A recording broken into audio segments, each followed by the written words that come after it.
Praise the Lord. കർത്താവിൻ്റെ ധന്യതിരുനാമം ഈ പ്രഭാതത്തിൽ മഹിമപ്പെടുമാറാകട്ടെ. ഒരു പുത്തൻ പ്രഭാതം കൂടെ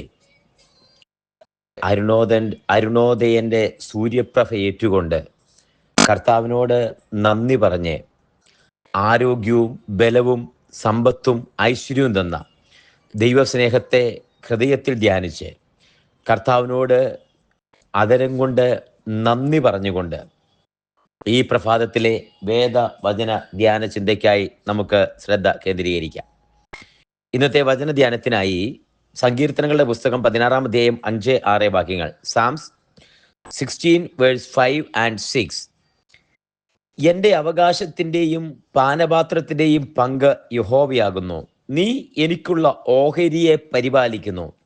അളവുനൂൽ എനിക്ക് മനോഹര ദേശത്ത് വീണിരിക്കുന്നു. അതെ, എനിക്ക് നല്ലൊരു അവകാശം ലഭിച്ചിരിക്കുന്നു. കർത്താവിൻ്റെ അവകാശത്തെക്കുറിച്ചാണ് ഇവിടെ പ്രഖ്യാപിച്ചിരിക്കുന്നത്. ദൈവത്തിൻ്റെ അവകാശത്തെക്കുറിച്ചാണ് പ്രഖ്യാപിച്ചിരിക്കുന്നത്. അവകാശം എന്ന് പറയുമ്പോൾ കർത്താവ് നമുക്ക് നൽകിത്തരുന്ന അവകാശം. ആ അവകാശം പ്രാപിക്കുമ്പോൾ ഇവിടെ ഈ സങ്കീർത്തന പുസ്തകത്തിൽ ദാവീദ് ഒരു കാര്യം പറയുന്നുണ്ട്: എനിക്ക് യഹോവ എൻ്റെ അവകാശമായിട്ടിരിക്കുന്നു. എൻ്റെ അവകാശത്തിൻ്റെയും പാനപാത്രത്തിൻ്റെയും പങ്ക് യഹോവയാകുന്നു. നീ എനിക്കുള്ള ഓഹരിയെ പരിപാലിക്കുന്നു.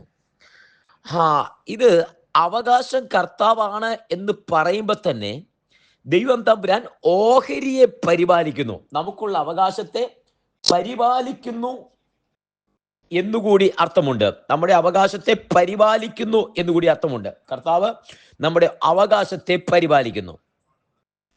ഇനി ആ വാക്ക് ഒന്നുകൂടെ ശ്രദ്ധിച്ചാൽ കുറച്ചുകൂടെ അതിനകത്തൊരു വ്യക്തതയുണ്ട്. അളവുനൂൽ എനിക്ക് മനോഹര ദേശത്ത് വീണിരിക്കുന്നു. അത് എനിക്ക് നല്ലൊരു അവകാശം ലഭിച്ചിരിക്കുന്നു.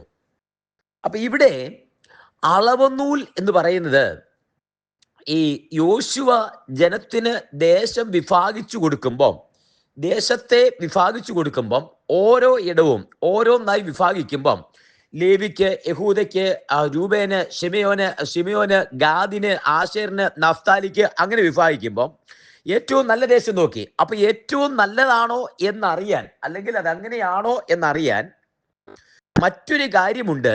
അതായത് അളവുനൂൽ എന്ന് പറയുന്നത് ഒരാൾക്ക് കിട്ടേണ്ട അവകാശം. നമ്മൾ ഏക്കറോ സെന്റോ ഒക്കെ അളക്കുമ്പോൾ പിടിക്കുന്ന ചെങ്ങല, അതാണ് അളവുനൂൽ എന്ന് പറയുന്നത്. ഈ അളവുനൂൽ മനോഹര ദേശത്ത് വീഴണമെങ്കിൽ ദൈവത്തിന്റെ ഇഷ്ടമുണ്ടാകണം, ദൈവഹിതപ്രകാരമുള്ള മനുഷ്യരായിരിക്കണം. ഒരിക്കൽ അബ്രഹാമിന്റെ നെഫ്യൂ ആയ ലോത്തും കൂടി ഒരുമിച്ച് യാത്ര ചെയ്യുമ്പോൾ ലോത്തിനോട് അബ്രഹാം പറഞ്ഞു, നീ തലമുക്കി നോക്ക്, നിനക്ക് ഇഷ്ടമുള്ള ദേശം, നീ ദേശമെല്ലാം നിന്റെ മുമ്പാകെ, നിനക്ക് ഇഷ്ടമുള്ള ദേശം എടുക്ക.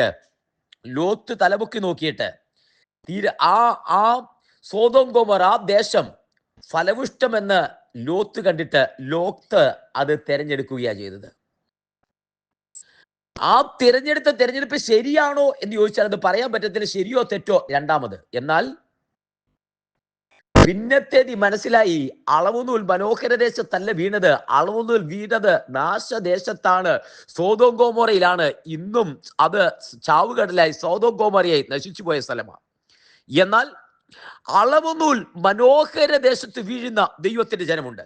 ഇന്ന് ഈ വചനം കേട്ടുകൊണ്ടിരിക്കുമ്പോൾ തന്നെ അളവുനൂൽ ചിലർക്ക് മനോഹര ദേശത്ത് വീഴും. അത് പിടിവാശി കൊണ്ടോ, അത് വചനം ഇങ്ങനെ പറയുന്നു, ഒരുത്തൻ മല്ലി കെട്ടിയാലും ചട്ടപ്രകാരം പോരാകിയാൽ കിരീടം പ്രാപിക്കത്തില്ല.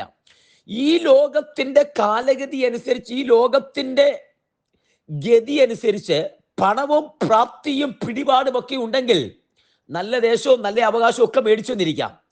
അല്ലെങ്കിൽ സോപ്പിടാൻ നല്ല മിടുക്കരായ മക്കളുണ്ടെങ്കിൽ അപ്പന്മാരോടും ഒക്കെ മിടുക്കൻ സാമർത്ഥ്യക്കാരി മക്കളുണ്ടെങ്കിൽ, സാമർത്ഥ്യക്കാര് മക്കളും മരുമക്കളും ഒക്കെ ഉണ്ടെങ്കിൽ അവരൊക്കെ അവകാശം മേടിച്ചു വന്നിരിക്കാം. മറ്റുള്ളവരെല്ലാം വിഡ്ഢികളാക്കി ചിലപ്പോൾ അവര് അവകാശം മേടിച്ചു വന്നിരിക്കാം. പക്ഷേ അത് ശാശ്വതമല്ല. അത് ശാശ്വതമല്ല എന്ന് മാത്രമല്ല, പണവും പ്രാപ്തി കൊണ്ടുണ്ടാക്കുന്നതൊക്കെ അത് കടികൻ ചിറകെടുത്ത് പറന്നു പോകുന്നത് പോലെ പറന്നു പോകും. അത് പിന്നീട് ഇല്ലാതെയായി പോകും. എന്നാൽ സ്വർഗത്തിന്റെ പദ്ധതിക്കകത്താ പറയുന്നു, ഒരുത്തൻ മല്ലി കെട്ടിയാലും ചട്ടപ്രകാരം പോരായാൽ കിരീടം പ്രാപിക്കില്ല. അളവുന്നിൽ വീഴുന്നത് ദൈവത്തിന്റെ വ്യവസ്ഥ പ്രകാരമാണ്, ദൈവത്തിന്റെ കരുണപ്രകാരമാണ്. ഒരുവന് കരുണ തോന്നണം എന്നുള്ളവരോട് കരുണ തോന്നും, ഒരുവന് മനസ്സിലിവ് തോന്നണം എന്നുണ്ടെങ്കിൽ മനസ്സിലിവ് തോന്നും. ഇത് ദൈവത്തിന്റെ ഇഷ്ടപ്രകാരം തോന്നണം, വെറുതെ മനുഷ്യന് തോന്നാൻ സാധിക്കുകയില്ല. അതുകൊണ്ടാണ് ആ കാട്ടിൽ ആട്ടിടയെ ചെറുക്കനായി ആടിനെ മേയിച്ചുകൊണ്ടിരുന്നു ഒരുവനെ വിളിച്ചു കൊണ്ടുവന്ന് അവൻ അതിര് നിശ്ചയിക്കുക, അവന്റെ സ്ഥലത്തിന് അതിര് നിശ്ചയിക്കുക. അത് ചെറിയ സ്ഥലമല്ല, രാജ്യങ്ങളിൽ നിന്ന് രാജ്യങ്ങളിലേക്ക്, വിശാലമായ സാമ്രാജ്യത്തിന് അതിര് നിശ്ചയിക്കുക. അവനാ പറയുന്നത്, ആ ഇടയ ചെറുക്കൻ രാജാവായവനാ പറയുന്നത്, അളവ് നൂൽ എനിക്ക് മനോഹര ദേശത്ത് വീണിരിക്കുന്നു. ഹല്ലേലൂയ. ദൈവത്തിന്റെ ഫേവർ ആ കാര്യം, ദൈവത്തിന്റെ ഫേവർ. കാട്ടിൽ ആടിനെ മേയിച്ചുകൊണ്ടിരുന്നു എന്ന് പറയുമ്പോൾ തന്നെ ഒരു വീട്ടിലൊരു ഫംഗ്ഷൻ ഉണ്ടായപ്പോ അവനെ പങ്കെടുപ്പിക്കാതെ അവന് കഴിവുകെട്ടവരായിട്ട് മാറ്റി നിർത്തിയിരുന്ന അവന്, ആ ചെറുക്കൻ, ഇടയ ചെറുക്കൻ, ആർക്കും വേണ്ടാത്ത ഇടയബാലൻ, അവനാണ് പറയുന്നത്, അളവുനൂൽ എനിക്ക് മനോഹര ദേശം. ഏതാ കുഞ്ഞ മനോഹര ദേശം? യെരൂശലേമും യഹൂദിയും ഹെബ്രോനും ഉൾപ്പെട്ട, ഒലൂമലയും കാദേശും ഉൾപ്പെട്ട, പാലസ്തീൻ ഉൾപ്പെട്ട, പാലസ്തീന്റെ ഏറിയ ഭാഗവുമുള്ള ദാവീദിന്റെ സാമ്രാജ്യം. ശൗലിൽ നിന്ന് കൈമാറി കിട്ടിയ സാമ്രാജ്യത്തിന് ഹെബ്രോൻ തലസ്ഥാനമായി പിന്നീട് യെരൂശലേമിലേക്ക് തലസ്ഥാന നഗരം മാറ്റി. രാജ്യത്തിൽ നിന്ന് രാജ്യത്തിലേക്ക് വിശാലത വരുത്തിയ ഒരു സാമ്രാജ്യം എടുത്ത് ദാവീദ് പറയുക, അളവുനൂൽ എനിക്ക് മനോഹര ദേശത്ത് വീണിരിക്കുന്നു. സത്യത്തിൽ ഇതല്ല ദാവീദിന്റെ അളവുനൂൽ. ദാവീദ് പറയുന്ന ഈ അളവുനൂൽ, കർത്താവെ എന്നെയും എന്റെ കുടുംബത്തെയും ഇത്രത്തോളം കൊണ്ടുവരാൻ ഞാൻ എന്തുള്ളൂ എന്ന് പറയുമ്പോൾ വീണിരിക്കുന്നത് അളവുനൂൽ. കർത്താവ് ദൈവത്തോട് പറയുമ്പോൾ, ദൈവമേ എന്റെ മേൽ വീണിരിക്കുന്ന ഈ അളവുനൂൽ, ദൈവം ഒരു അളവുനൂൽ നിന്റെ മേൽ, ദാവീദിന്റെ മേൽ ഇട്ടിരിക്കുന്നു. ഈ അളവുനൂൽ ദൈവത്തിന്റെ ഫേവറാ. ഈ അളവുനൂൽ നിന്റെ മേൽ ഇടുവാൻ. ഈ അളവുനൂൽ ഒരിക്കൽ നോഹയ്ക്ക് വീണു. അവനൊരു പെട്ടകത്തിന്റെ വലിപ്പത്തിൽ മാത്രമുള്ള ഒരളവുനൂൽ. ആ പെട്ടകത്തിനകത്ത് രക്ഷപ്പെട്ടു, 8 പേർ രക്ഷപ്പെട്ടു.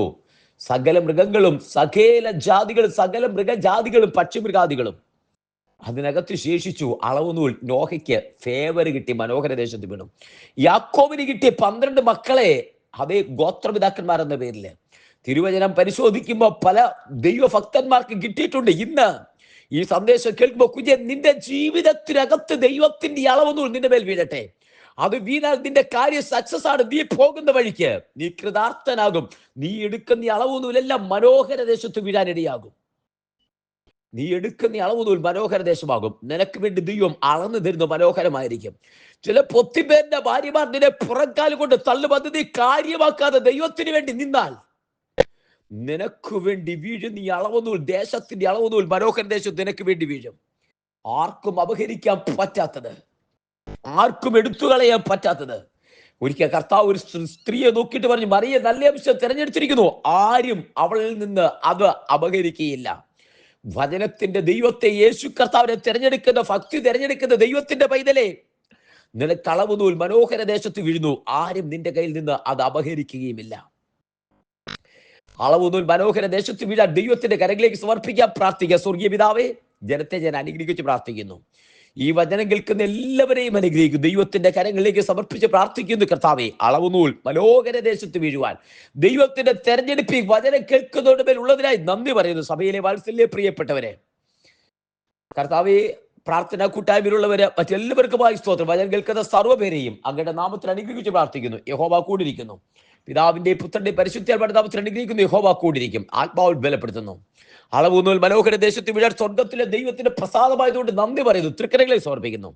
പ്രാർത്ഥന ഏറ്റിയാൽ സ്തോത്രം, യേശുവിൻ നാമത്തിൽ തന്നെ. ആമേൻ, ആമേൻ, ആമേൻ. കർത്താവ് എല്ലാവരെയും അനുഗ്രഹിക്കട്ടെ. ദൈവം കൂടിയിരിക്കട്ടെ. നാളെ നമുക്ക് വീണ്ടും കാണാം. അതുവരെ കൃപയ്ക്കുള്ളിൽ മറയാം. God bless you and walk with Jesus.